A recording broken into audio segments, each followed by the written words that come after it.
First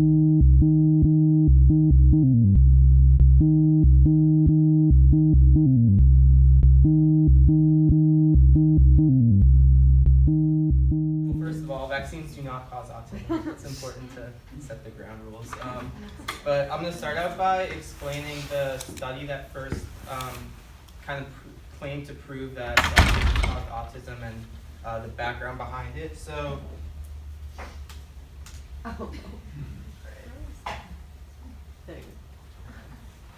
Andrew Wakefield was the primary author on the study that claimed to prove that vaccines cause autism. He was a gastroenterologist and medical.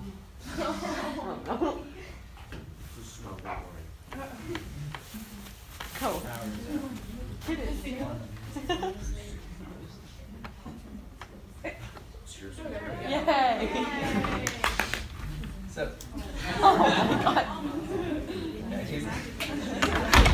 He's a gastroenterologist and medical researcher from London and published his paper in the journal called The Lancet in 1998. Right after the paper was published, multiple studies were done and disproved the conclusion of the paper, which was that MMR, or the measles, mumps, rubella vaccine, leads to autism. And 10 of the 12 authors then retracted the paper, admitting that there was no causal link established between the vaccine and autism. So why was this paper retracted? There are three main reasons: because of an ethical violation, scientific misrepresentation, and fraud. The ethical violation was that Wakefield and his co-authors, they conducted invasive investigations without parental and ethical consent. So one story I've heard is that he had a birthday party for his 5-year-old son and paid each of the kids $5 for some of their blood without their parents' knowledge. Now this may or may not be true, but this is just sort of an idea of what the possible ethical violation could have been. The scientific misrepresentation was that they reported the sample size as selective, but it was, the sample size was selective, but they reported it as representative, which means that in the study there were 11 boys and 1 girl, which is really not representative of the entire community in the entire world. Oh no. Okay. And the fraud was that the researchers picked and choose the data they wanted to present rather than using all of the data. So if they had used all the data, their conclusion they would have disproven their own conclusion. But since they only chose the data that supported their conclusion, then that was fraud. So I'm going to quickly go through with you the paper that they published claiming to prove that the vaccines lead to autism, just so you have like an understanding of where the idea came from, and you'll be able to see how ridiculous the claim truly is. So, as I said, the sample size was 11 boys and 1 girl of age 3 to 10, and all the patients were referred by their gastroenterologist to the study. They were trying to prove that the MMR vaccine leads to gastrointestinal issues, which then leads to autism. And this data isn't all important, it's just how the researchers presented each patient. But what is important is you can see in patient 4, they don't even know what the diagnosis is. Is it autism? They just don't know. So this is, from the start, their study is kind of just not really. Is this button? There we go. Oh, no. Is this the back?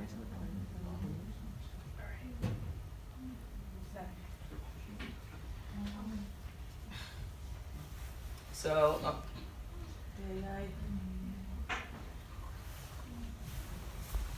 Is there?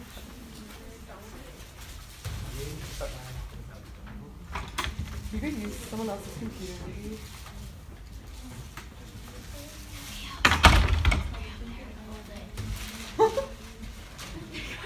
There we go. So, the problem that the researchers were trying to prove was that that the MMR vaccine leads to gastrointestinal problems which would then lead to autism disorder. So the ileum is the end of the small intestine, and 8 out of the 10 patients had enlarged terminal ileums, which you can see in pictures A and B of patient, and that's patient 3, and then C is a normal terminal ileum. And like this isn't really important, but you can see that the pictures of the enlarged terminal ileums are smaller than the normal one. So already they're kind of showing their data in not the best way. They're not showing what they're trying to prove in the best light. And this is kind of like what contributes to part of the scientific misrepresentation. And while the researchers found that 8 out of the 12 patients who were diagnosed with autism and had the MMR vaccine also had these gastrointestinal issues, they weren't able to determine a causational relationship, meaning that there was no proof that the enlarged terminal ileum was because of the MMR vaccine, and there was no proof that the autism that occurred was a result of the gastrointestinal issues. So some of the problems with the study, and these are direct quotes from the study, is that the researchers constantly contradicted themselves. They stated that they did not prove an association between the MMR vaccine and the syndrome described, meaning autism. That published evidence is inadequate to show whether there's a change in incidence or link with MMR vaccine, and that in most cases onset of symptoms was after MMR vaccine, but further investigations are needed to examine the syndrome and its possible relationship. So while they concluded that the MMR vaccine led to these gastrointestinal issues that led to autism, they were contradicting themselves in their own paper, saying that, well, there wasn't enough data to prove this, and that they really didn't prove a relationship. Any questions before I move on? All right, so now I'm going to go through 2 studies that look at the effect of this paper on society in relation to the perception of vaccine safety, especially in families with an older child with autism. But the first paper is titled "The Effect of Falsely Balanced Reporting of the Autism Vaccine Controversy on Vaccine Safety Perceptions and Behavioral Intentions." So before I go into the study, some important terms to know are falsely balanced, which is an article that fails to mention which claim is supported by a scientific consensus, meaning that they'll equally present the side that vaccines are safe and they're unsafe, not saying that scientists know that they are safe. A control group, which reads a non-health related article. A no-link group, which is an article that states that vaccines do not cause autism, and a link article that states that vaccines could cause autism. So in the study, the participants were split up into 4 groups, each group reading a different type of article. So one group reading the no-link, one group reading the link articles, one group reading the falsely balanced articles, and one group reading the control articles. So after they read the articles, each participant filled out a questionnaire. The first part was asking, on a scale from 1 to 6, how certain they were about that vaccines were safe, and how certain they were that scientists believe vaccines are safe. And then the second part asked, again on a scale from 1 to 6, how likely they, or whether they intend to have future vaccinations, and whether they intend to have their future children vaccinated. So the researchers presented this data in bar graphs, and you can see this first one is the personal certainty of vaccine safety. And the bottom you have the no link, falsely balanced, and control, and then 1 to 6, 1 being the least certain and 6 being the most certain. So you can see that the falsely balanced group, which was the group that stated each side about 50-50 without stating the consensus, they were the least certain of vaccine safety, and you'll see this throughout the rest of the data. Again, in the participants' certainty of scientists believing that the vaccines are safety, again, the falsely balanced group is least certain that the scientists believe that vaccines are safe. And lastly, an intention to have future children vaccinated, the falsely balanced group are the least likely to have their future children vaccinated. Are these statistically significant differences or just trends? Most of them are trends because you can see the error bars are overlapping, but it is significant that the falsely balanced is the lowest in all 3 of the data. I have another question. Yes, sir. What were the demographics of the people used in the study? So these are all college students, but they mostly had no previous connotation, I guess, of the controversy. Thank you. So the study concluded that the falsely balanced readers were the least likely to believe that vaccines are safe and the least likely to have themselves and their future children vaccinated, which shows how it shows the necessity of the presentation of the true data, not 50-50, because scientists have proven on and on again that the vaccines are safe, but people are still presenting the side that vaccines are not safe just because of this one paper and a few other papers and what people say. But it's really important, as this is showing, that vaccines are, or that the data is presented, the correct data is presented. So the next study I'm going to go through is titled Autism Occurrence by MMR Vaccine Status Among U.S. Children with Older Siblings with and Without Autism. So some background info before I go into the study is that the study found, before kind of investigating, that the parents who have a child with autism believe that the MMR vaccine was a contributing cause to the onset of autism.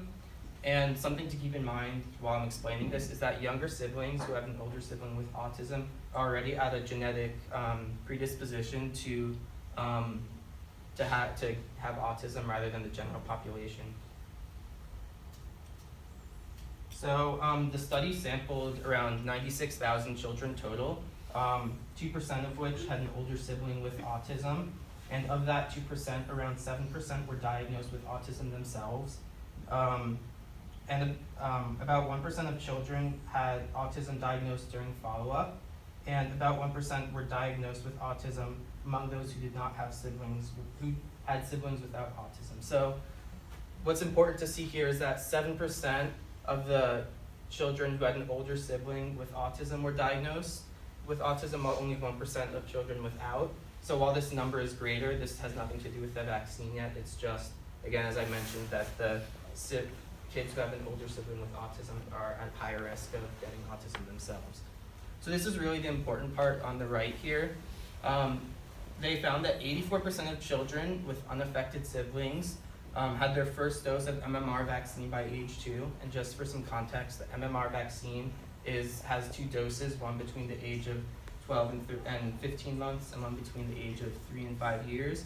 So by age 2, 84% of children who didn't have a sibling with autism had their first dose, and 92% had their first dose by age 5, while only 73% of children with an older sibling with autism had their first dose of the vaccine by age 2, and only 86 had their first dose by age 5. So while 86% might seem like a big number, like the majority of the population, there's still that 14% who hadn't received their first dose of the MMR vaccine by age 5. And it's important for everyone to get the vaccine, not just for some people, because of that 14%, if they contract one of these diseases, the disease can mutate and infect those who even have the vaccine, so the vaccine can be rendered useless without everyone having it. So again, this kind of goes back to the previous study, how the falsely balanced readers were the least likely to believe that vaccines were safe. And this is correlating into their actual actions and not getting their children vaccinated, which can not only affect their children, but can affect the worldwide community, and is just detrimental. So here are, and this is a lot of numbers, but what's important is on the left is the group of children with older siblings without autism, and on the right is a group of older siblings with autism. So I want you guys to look at the bottom, which is age 5 years, and you can see that in the grouping of older siblings with autism, a higher percent of the kids who were unvaccinated contracted autism than those who had both doses of the MMR vaccine, which just goes completely against the first article that claimed to prove that the vaccine caused autism. That almost 9% of the kids who were unvaccinated contracted autism, while only about 4% who had the full MMR vaccination contracted autism. So the researchers determined that there was no association between the MMR vaccine and increased autism syndrome disorder risk among the privately insured children that were polled in the study. There was no evidence that the receipt of either 1 or 2 doses of the MMR vaccine was associated with increased risk of autism among children who had older siblings with autism. And as the prevalence of diagnosed autism increases, so does the number of children who have siblings diagnosed with autism. So I have a few questions that I think we are good to discuss. If someone told you that the MMR vaccine causes autism, what would you tell them? No. What they didn't believe you. Make them. Watch your presentation. Right. Do you think that both sides should be presented equal in proportion to scientific proof, or should they be presented equally, like the falsely balanced articles? Well, like obviously, if you present them both with the same amount of time or like space or whatever, people are gonna think that they have equal amount of like validity, which is not true, and it leads to the figure you're just talking about. But the problem is if you don't discuss it at all, people might still believe it. So like, how do you disprove a paper while also trying not to mention it? It's like, Also, do you think it could be considered censorship if you're not presenting Yeah, the side exactly. that both sides? I have a question about like 2 slides ago when you showed the chart. Okay, so in that one, the part where you pointed out where unvaccinated was like higher Mhm. with the older sibling. So if there's no correlation with the vaccine, why is it higher? Shouldn't it be the same? Well, Like I'm not percentage? exactly sure about that, but just the fact that again, the younger siblings who had an older sibling with autism are at a genetic predisposition to have autism themselves. Okay. So that's why it's higher than the group without an older sibling. But I'm not sure why these percentages are different. It's just showing, it could just be random, but it's just showing that the vaccine really has no correlation to autism. Okay. And lastly, if you have children in the future, do you plan on having them vaccinated and why? No. Why? My mom's a pediatrician, and she always talks about how like some people still think that vaccines cause autism and like refuse to have their kids vaccinated. And she always tells me about like the threshold that you need to have efficacy of a vaccine, like you were saying. And just this past year, even though I had my MMR vaccine when I was young, I had like a test done and I wasn't protected against it, so I had to get it like super late. Just because like it was important that I was protected, so people who couldn't get the vaccine because of like allergies or any kind of religious issues were protected because I was carrying the burden for them. Yes. So this is for you, but for anyone also. So after you did all this research, or for you guys after seeing this presentation, are you gonna approach these kinds of topics differently, you think? Because this is one example of many, right, where we get this falsely balanced equivalency, where there's the scientific consensus kind of on one side. How do you think you're gonna like go forward from here? Well, I think one important thing whenever discussing these kinds of like controversial topics is to keep in mind that the people who hold the other opinion than you, they have their beliefs because something has led them to believe that. So a lot of times, I know a common reason that people think that vaccines are unsafe is because of conspiracy theories, or they think the government is after them, or but it's just important to keep in mind to like be respectful when you're talking about these, because if you attack someone about their beliefs, they're going to be less likely to want to listen to you. So to always approach it with kind of respect, but making sure that you're using the published data in a way that people will believe you. Yes? Yeah, but try to place yourself right when you guys were born and the decision that your parents had to make. That paper came out in '98, and that's all we were talking about at the time. Should we vaccinate? We didn't have any evidence that's the only evidence that we had at the time, and it was all over the news. And there were no papers that were telling us, no, this is false, that paper has been retracted or whatever. And there were a lot of people who were telling us as parents, and you guys are here too, don't vaccinate, don't do the MMR. I mean, I vaccinated my kids who were born in '99 and 2002, but, you know, it was a big controversy at the time. Now we're looking at it, 18 years later, and we're like, oh, okay, now there's evidence that this is not true, and now it's more of a controversy. But we have to. But there's still plenty of people who don't vaccinate. I know, The I know. numbers are actually going in the wrong direction. I think one of the key things here too, guys, right, is presenting scientific evidence, but in a way that everyone can understand. And that's one of the reasons why we're all here today, right, is to take scientific papers that maybe we couldn't give, I mean, a solution to this problem wouldn't probably be to give them the scientific study to read, right? Because they're not gonna be, they're hard to understand. So being able to present, being educated in the subject and being able to present it clearly is gonna be one of the ways to help spread the scientific word to the rest of the community. Right, and I think Jerry brought this up too, is, you always wanna be respectful, when you're having conversations with people, but with media, with data, and even when you're having conversations, you can't let your open-mindedness cloud your logic and scientific understanding, right? Yeah. Sometimes those things are at odds, and it's easy, it almost feels easier to say, live and let live, right? But this has big societal consequences. So, you always wanna to stay a little bit cynical, right, when you hear these reports from a nice scientific cynicism. Yeah, this journal had such a high impact factor when I looked it up. The Lancet, it's one of the most respected medical journals. So how did it get past them? That's a good question, great question. Well, But these things do happen sometimes. Yeah. Papers get through because they're excited about the research that turned out to be totally bogus.